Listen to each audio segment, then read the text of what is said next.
أهم شيء هو اللغة، يعني صح، اللغة هو الخطوة الأولى، يعني صح.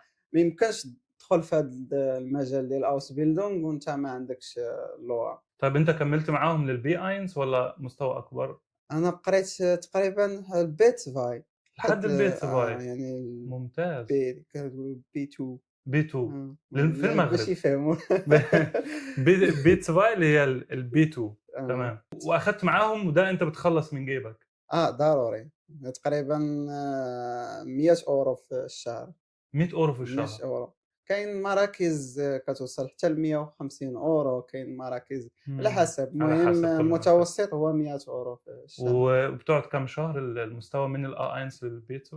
هُما أغلب المراكز كيقول لك 6 شهور للB1، ولكن بتطوّل. في الواقع راه كتكون أكثر، أكتر. كتوصل حتى ل8 شهور. تمام. بالنسبة لPitzvah تقريبا قرينا 12 شهر.